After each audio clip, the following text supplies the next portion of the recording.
The wind howled across the silent cliffs, carrying with it the low, sorrowful hum of something ancient and unseen. High above the misty peaks of the Wormback Mountains, where no birds dared to fly and even the stars seemed to whisper, a single tear glistened on the edge of a stone ledge, then slipped away, falling into the deep nothingness below. In the shadows of the jagged rocks, the earth trembled softly as if it too wept in silence. Far beneath those cliffs, hidden in a forest of silver-leaved trees that shimmered like moonlight, a young girl named Luma pressed her palm to the bark of an old tree. The tree's surface was cool and smooth, like a polished stone, but her hand came away wet. Not from rain, not from dew, from something warmer, something sadder. A soft thudding sound echoed through the grove. Not footsteps, not thunder, something deeper, like a heartbeat trapped inside a mountain. Luma stepped back. Her chest tingled with a strange kind of fear, the kind that came not from danger, but from mystery. That morning, she had followed a trail of glowing feathers, each one floating gently to the ground, like a snowflake of light. They had led her far beyond the village orchard, beyond the whispering grasslands, beyond even the place where maps stopped drawing lines. Now she stood in a world that felt too quiet, too still, and yet alive with secrets. The last feather drifted down before her eyes, landed gently on a moss-covered stone, and burst into a wisp of golden mist. Then the trees sighed, not with wind, with breath. Behind her, a low rumble echoed, as though a mountain had exhaled. And that's when she saw it. Something vast and coiled, gleaming like iron and moonlight, motionless. A dragon, but not just sleeping, crying. The dragon's tears shimmered as they slid down the curve of its silver-scaled snout. Each one landed without a sound, sinking into the moss as if the earth had been waiting for them. Luma stood frozen, her eyes wide, her breath caught somewhere between wonder and worry. The creature was enormous, larger than any beast she had read about in her storybooks. Its wings, folded gently against its sides, stretched longer than a sailboat mast. Its horns curled back like ivory crescents. And from beneath its closed eyes, the tears kept falling, one by one. Yet there was no fire, no roar, no threat, only sadness. Luma knew she should turn back. She had wandered too far already. Her parents would be searching. Her feet ached, and her pockets held nothing but a dried apple slice and a pebble shaped like a heart. But something held her there. A feeling in her chest, soft and strange. Not fear, not really, more like longing. As if the dragon's sorrow called out to hers. She stepped closer. The ground was soft beneath her boots, and the air had changed heavier now, full of an ancient quiet. The dragon didn't move. Its chest rose and fell slowly, like a sleeping hill, and its nostrils let out curls of silvery steam. She circled it gently, noticing that its tail was curled tightly around something. She tiptoed forward, craning her neck to see. Nestled between the coils of its tail was a stone bowl. No, not stone. Something lighter, almost translucent. It shimmered faintly, and inside it, tiny lights flickered like stars caught in a jar. But the lights were dim, fading, as if tired from shining. Luma didn't understand, but her heart beat faster. She reached into her pouch and drew out the feather she had caught earlier, the first one that had led her here. It still glowed, though faintly now, and as she held it over the bowl, the lights inside stirred. Just slightly. A few twinkled brighter. The dragon opened one eye. Only one, golden and ancient, filled with oceans of memory. Luma held her breath. Her legs wobbled, but the dragon did not roar, did not move, just watched. And from that one eye, another tear slipped free. Suddenly, the forest around her whispered soft voices, not words, but feelings. Shapes shifted between the trees, shadows that didn't belong to anything. Luma felt the air hum with magic. Old, gentle, sorrowful magic. Then she heard it not with her ears, but inside her mind. A voice, as deep as mountains and as soft as falling leaves. Not language, exactly, but meaning. The dragon was speaking. Not in words, but in stories. 1,000 stories at once. Luma saw them unfold in her mind like dreams. Dragons flying across golden skies, soaring above mountains and oceans, their scales shining like stardust. She saw them building secret places, gardens in the clouds, islands that floated above rainbows, caves where dreams were stored in crystal jars. She saw them care for the world, not with fire, but with feeling. They wept when rivers dried, and their tears brought back water. They sang when forests faded, and their songs made the trees bloom again. They listened to the wind and guarded the sky's forgotten songs. But slowly, humans stopped believing. They stopped listening. They built walls and cities and made noise that drowned out the dragon songs. Dragons faded into myths, stories, forgotten. And when a dragon's heart breaks not from anger, but from sorrow, they come here, to the place where dragons go to cry. Luma's eyes filled with tears too. Not because she was afraid, but because she understood. This dragon had come to mourn, to rest, to let go. But something was wrong. The bowl, the one holding the lights, was not supposed to dim. It was called the heart flame, and it held the last hopes of the dragon kind. Each light a dream, a wish, a memory. But the flame was flickering out, because no one remembered. Luma stepped back. Her mind raced. She was only a girl. She couldn't fix a dragon's sorrow. But then she remembered the feather. It had led her here, and it had stirred the lights. Maybe that meant something. She pulled out the heart-shaped pebble from her pocket and gently placed it beside the bowl. Nothing happened. Then she took the dried apple slice, her favorite snack, which she had been saving, and placed it next to the pebble. Still, nothing. She looked up at the dragon, whose golden eye watched with quiet patience. Then she remembered something her grandmother once told her long ago during a stormy night. That true magic begins when someone offers not what they have, but what they are. Luma closed her eyes and thought hard about everything she loved, her parents' laughter, the way fireflies danced in the orchard, the taste of honey on warm bread, her dreams of flying, her wish to see something no one else had seen. She whispered those feelings, not aloud, but into the feather. She wrapped her hands around it and held it close to her heart. Then, with a breath, she placed it gently into the bowl. The feather sank slowly, and the lights changed. They didn't grow brighter, not at first, but they began to move, slowly at first, then with a little more life.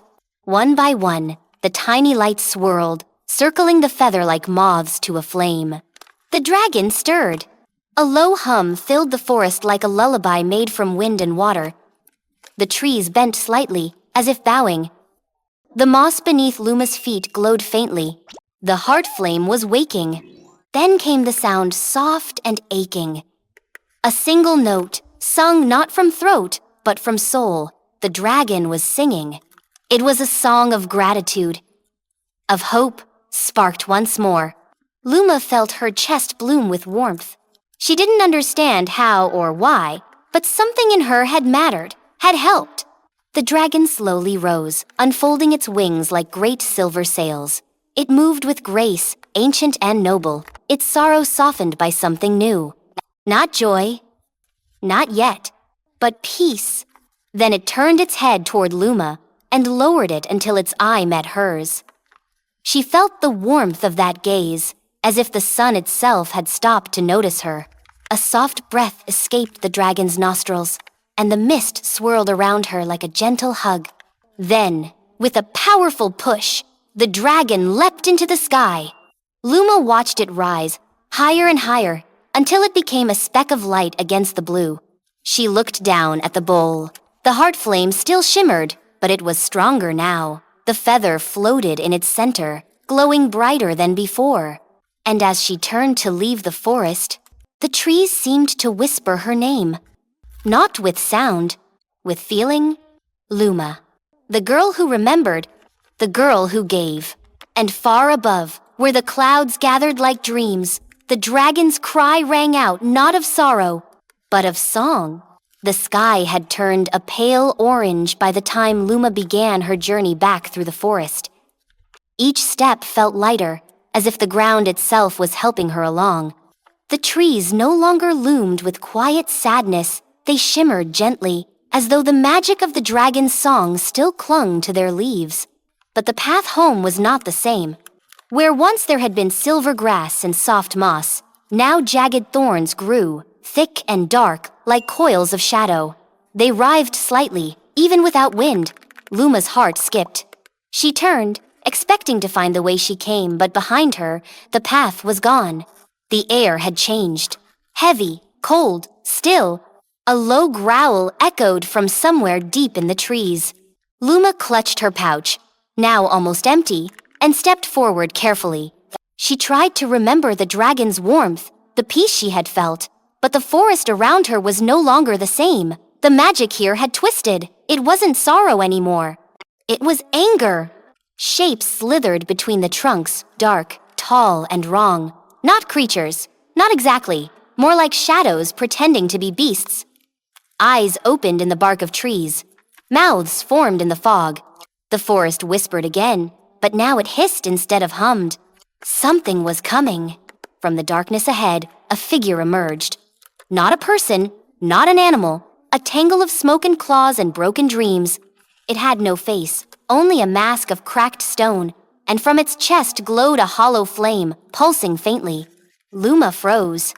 The creature moved slowly, dragging its long arms behind it like dead vines. It did not speak, but its presence pushed against her thoughts, cold and cruel. A feeling, not a voice, pressed into her mind. It wanted the feather, the one she had given to the heart flame, the one that had lit the dragon's song. It wanted to take it back. Luma stumbled, heart racing. Her hands trembled as she reached again for the heart-shaped pebble in her pocket, her only comfort left. The creature's eyes, if they were eyes, locked onto her. The forest darkened further. She remembered what the dragon had shown her, the sorrow of being forgotten, the fading of dreams. This thing this shadow was born of, that forgetting. A piece of magic turned bitter, and it wanted to end the light. Luma backed away, but the creature moved faster, sliding like oil across the ground. Thorns rose behind her, blocking escape. The air squeezed her lungs, her knees buckled. She was just a girl. What could she do? Then, a soft light stirred inside her pouch. Not bright, not bold, but steady. The feather she had offered, she had given it away, hadn't she? Yet now, somehow, its warmth had returned. Not the object itself, but the gift. The part of herself she had offered, the memories, the kindness, the dreams. They had taken root in her. The dragon song had left something behind. A spark. And in that moment, Luma stood. The creature lunged, a blur of smoke and claws, but Luma held out the pebble in her hand, the one shaped like a heart, and focused all her memories into it. The orchard's blossoms in spring, the scent of warm bread, her mother's stories by candlelight, the laughter of her little brother, the light of fireflies in summer. She poured it all into that tiny stone, and the stone pulsed. A single clear note rang out soft and silver, like a chime in the wind. The creature stopped, the forest stilled, and for a heartbeat, the world listened. Then the light burst forth. Not loud, not fiery, but pure. It flowed from the pebble in a stream of warmth, curling through the air like ribbon. It wrapped around the creature not to destroy, but to heal. The cracks in its mask softened.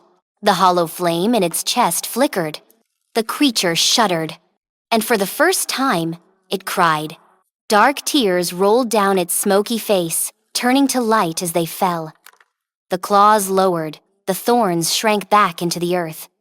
The angry hiss of the forest quieted. The creature sank to its knees, dissolving slowly, like ash caught in morning rain. And the forest exhaled. Luma stood very still. Her hands tingled. Her heart pounded not from fear, but from awe. The path ahead was clear now. The silver grass had returned. The trees, no longer watching in sorrow, shimmered once more with the soft glow of peace. A shape moved above her. The dragon! It soared low over the trees, its wings casting great shadows that felt like shelter, not threat. It circled once, slowly, then rose again into the sky, leaving behind a trail of golden mist. The path home had returned, but Luma didn't step onto it just yet. She turned, looking once more at the place where the creature had stood. A small blossom had grown there, pale and delicate. She knelt and gently touched it. It pulsed faintly with warmth. She knew then what the dragon had tried to teach her. Magic wasn't only in feathers or songs or tears. It lived in memory, in kindness, in those who choose to remember the beauty of things. Even the forgotten, even the broken, especially them. Luma stepped onto the path once more, her heart steady, her spirit quiet. The forest that had twisted with sorrow now shimmered softly with light. The silver leaves fluttered gently in the breeze, as if waving her forward, and the mossy ground beneath her feet glowed with every step. Each tree she passed seemed to lean closer, not in warning, but in farewell. The trail led her past the place where the dragon had once wept. The moss there was brighter now, and in the center, where the heart-flame bowl had been, a tiny pool of light now shimmered, fed by the soft flicker of the dreams it held. The feather she had offered was gone, but its glow lived on in every beam of light that danced across the clearing. A single scale lay near the edge of the pool, gleaming silver and soft as silk. Luma picked it up gently and tucked it into her pouch, not as a treasure, but as a promise. When she finally stepped out of the silver forest and back into the edge of the orchard, the sun had dipped low, painting the sky with streaks of orange and gold. The branches above her swayed in the warm evening breeze, and birds called softly to one another across the treetops. Her village came into view. Lanterns were glowing in the windows, and the smell of warm bread drifted through the air. She heard her name, faintly at first, then louder. Her parents ran to meet her, arms open, eyes wide with relief. They wrapped her in hugs, holding her tightly, asking questions all at once. Luma said very little. Not because she was hiding anything, but because there were no words that could truly explain. Instead, she smiled and rested her head on her mother's shoulder, her fingers brushing the feather-shaped patch of warmth still hidden in her pocket. Days passed, then weeks. Life in the village returned to its gentle rhythm. Luma helped gather apples. She read books by the fire. She laughed with her little brother. And sometimes, she stared up at the sky, watching for something silver among the clouds. She never spoke of the dragon, but small things began to change. Children in the village began finding feathers shimmering, faintly glowing, caught in tree branches, or drifting on the breeze. Flowers bloomed in strange, perfect shapes like stars or wings or tiny lanterns. When people walked through the orchard, they sometimes felt something pass beside them. Not wind, not shadow, something soft, something watching, something kind. And Luma began to draw. On scraps of bark and parchment, with bits of charcoal and berry juice, she drew pictures of things no one remembered. Dragons curled in cloud gardens, children riding on shimmering backs, rain songs written in the stars. She left them hidden around the village, tucked into fence posts, tied to tree limbs, buried beneath stones where only curious eyes might find them. She called them stories, but really, they were reminders. One evening, near the first snow, she sat beside the stream where the orchard met the forest. The water was low and clear, and the stones beneath it glowed faintly in the moonlight. Luma opened her pouch and took out the silver scale. She placed it gently on a flat stone, then closed her eyes. She did not ask for anything. She simply remembered. The dragon's eye, golden and deep. The sorrow that had once filled the forest. The song that had awakened the trees. And the light she had carried, not in her hands, but in her heart. A soft wind passed through the trees. The water rippled. Then, just for a moment, the sky shimmered. High above, something moved vast and silent and silver. Not a cloud, not a bird. A dragon. And though no one else saw it, Luma smiled. She knew what it meant. The dragons were not gone. They had never been gone. They had only been waiting to be remembered. waiting for kindness, waiting for someone to care. That night, Luma dreamed of the heart flame. It flickered quietly beneath the silver forest, watched over by creatures of mist and starlight. And in the center of its glow, the feather she had given had become a tree, small and shining, its leaves shaped like little wings. It would grow, because she had believed, because she had listened, because she had wept, not in fear, but in love. In her dream, the dragon bowed its great head once more, and from its eye, a single tear fell not of sorrow, but of joy. And far away, across mountains and clouds and oceans of wind, the dragon sang again, softly, bravely, gratefully. And above the world, where dreams become sky, their tears became stars.